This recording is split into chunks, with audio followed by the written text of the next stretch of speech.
नमस्कार, आदाब, सत श्री अकाल, जय भीम, जोहार। मेरा नाम है नवीन कुमार।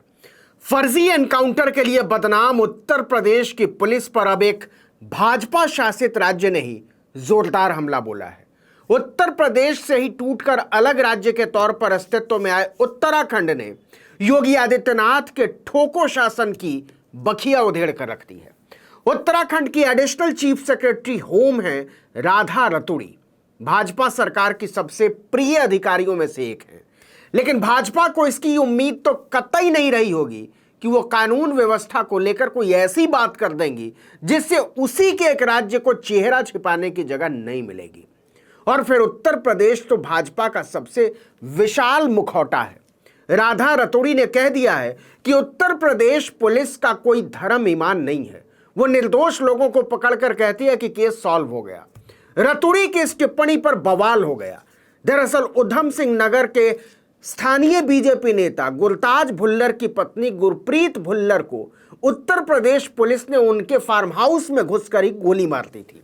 बहाना ये कि यूपी पुलिस की टीम हिस्ट्री शीटर जफर को पकड़ने निकली थी, लेकिन उसका पीछा करते करते यूपी पुलिस को होश ही नहीं रहा कि वो जिला ही नहीं राज्य की सीमा भी पार कर चुकी है और यहां कार्रवाई करने के लिए उसे स्थानीय पुलिस की मंजूरी लेनी होगी। यूपी पुलिस ने दलील दी कि जफर भागता भागता बीजेपी नेता गुरताज भुल्लर के घर में घुस गया। उसी समय भुल्लर की पत्नी अपने दफ्तर से घर लौटी थी और यूपी पुलिस ने जफर की जगह गुरप्रीत भुल्लर को गोली मार दी। यूपी पुलिस की बहादुरी कमाल है ना। हिस्ट्री शीटर को पकड़ते पकड़ते बीजेपी के नेता की बीवी को गोली मार दी।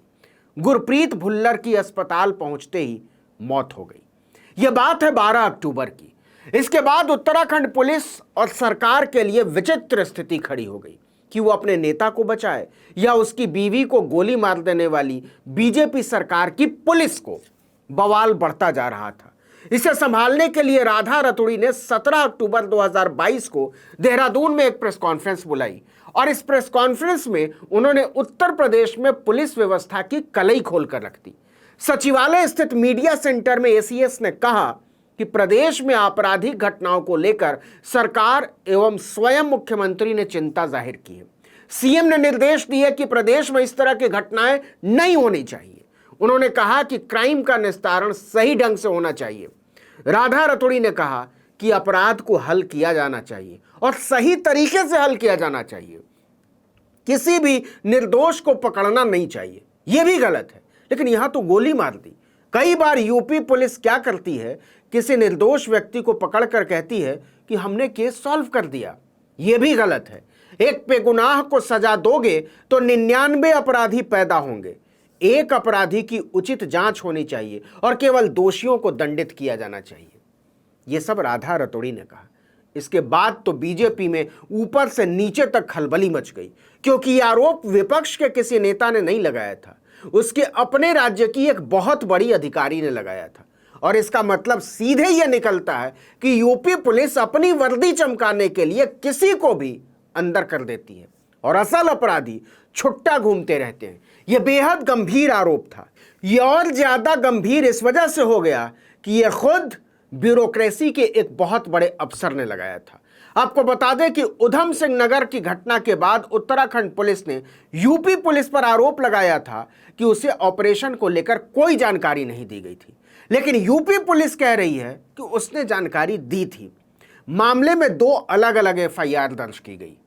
उत्तराखंड पुलिस ने यूपी पुलिस की ऑपरेशन टीम के खिलाफ ही एफआईआर दर्ज कर दी और पुलिस वालों को गिरफ्तार करने काशीपुर के अस्पताल पहुंच गई थी। वहां भी बहुत भारी ड्रामा हुआ था। फिलहाल राधा रतूड़ी के बयान पर रहते हैं। यूपी पुलिस ने इस पर कड़ी प्रतिक्रिया दी। यह तय था, पहले से तय था। राधा रतूड़ी के बयान का जवाब देने के लिए योगी आदित्यनाथ की सरकार ने उन्हीं के रैंक के एक पुलिस अफसर को आगे किया। उत्तर प्रदेश के अतिरिक्त महानिदेशक यानी एडीजी कानून और व्यवस्था प्रशांत कुमार ने प्रतिक्रिया देते हुए कहा कि यह गैर जिम्मेदार और निराधार बयान है। उन्होंने कहा, उत्तराखंड एसीएस होम ने तथ्यों की जांच किए बिना एक गैर जिम्मेदाराना बयान जारी किया। क्या बात है। एक सिविल सेवक को ऐसे बयानों से बचना चाहिए, खासकर तब जब आप सबसे बड़े और सबसे संवेदनशील राज्य से संबंधित मामले को लेकर बोल रहे हो। यह बयान खेदजनक और निराधार है।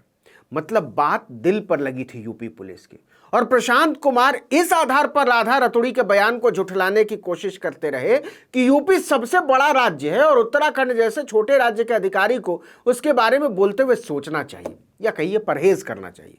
प्रशांत कुमार के बयान के बाद समझ में आ गया कि अब उत्तराखंड की भाजपा सरकार आईएएस राधा रतूड़ी को फिर से आगे करेगी। वही हुआ।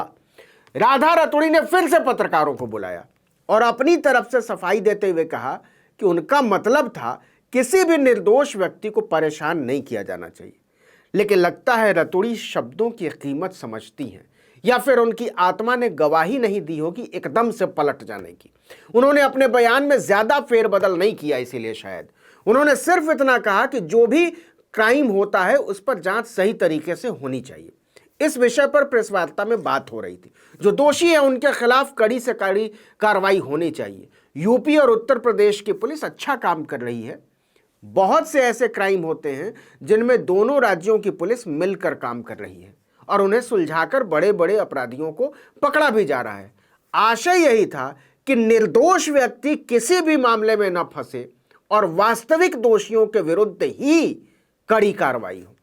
राधा रतूड़ी ने तो अपनी तरफ से बात खत्म कर दी, लेकिन उत्तराखंड के डीजीपी अशोक कुमार को महसूस हुआ कि इससे बात खत्म नहीं होगी। वैसे भी राधा रतूड़ी का रैंक किसी भी पुलिस अफसर से ऊपर का है। डीजीपी साहब ने एक ऑडियो बयान जारी करके अलग से मैडम रतूड़ी के बयान का मतलब समझाया। उन्होंने कहा कि रतूड़ी का मतलब लोगों का विश्वास जीतने के लिए झूठे मामलों पर पूर्ण अंकुश लगाना था। यूपी पुलिस बहुत पेशेवर फोर्स है। हम रोजाना बातचीत करते हैं और आपसी तालमेल से अपराधियों को पकड़ते हैं, लेकिन इस सफाई को लीपापोती ही कहा जाएगा, क्योंकि इससे यह तथ्य नहीं बदलता कि यूपी पुलिस ने बीजेपी के एक नेता की बेकसूर पत्नी को उनके घर में घुसकर गोली मार दी। न ही यह तथ्य कि गुरताज भुल्लर के फार्म हाउस में घुसा यूपी पुलिस का कोई भी जवान वर्दी में नहीं था। मौके पर छूटी पुलिस की गाड़ी भी बिना नंबर की थी। उस पर ना तो पुलिस लिखा था और ना ही कोई नंबर प्लेट था। कई वीडियो सामने आए हैं जिसमें पुलिस टीम बीजेपी नेता के फार्म हाउस के अंदर हाथ में पिस्तौल ताने नजर आ रही है। तभी सादे कपड़ों में सिर पर लाल टोपी लगाए एक पुलिसकर्मी अपनी पिस्तौल ऊपर करता है। इसी बीच एक गोली चलने की आवाज आती है। गोली गुरप्रीत कौर को लग जाती है। गुरताज भुल्लर की 4 साल की मासूम बेटी रिदमप्रीत कौर ने अपनी आंखों से अपनी मां को मरते देखा। जब भुल्लर की पत्नी गुरप्रीत कौर को गोली लगी तो रिदमप्रीत ड्राइंग रूम की खिड़की के पर्दे में छिपी हुई पूरी घटना को देख रही थी। यह सोचना भी कितना भयावह है। इस वीडियो में इतना ही, लेकिन अगर आपने आर्टिकल 19 इंडिया को अब तक सब्सक्राइब नहीं किया तो फौरन कर दीजिए। बेल आइकॉन दबाइए, घंटी जैसी आकृति लाइक कीजिए और कमेंट करके बताइए हमारा वीडियो आपको कैसा लगा। यूट्यूब पर देख रहे हैं तो हमारे चैनल को सब्सक्राइब कर दीजिए। फेसबुक पर देख रहे हैं तो हमारे पेज को लाइक कीजिए। इंस्टाग्राम पर हमें फॉलो कीजिए और हमारा ट्विटर हैंडल है article19_India। नमस्कार।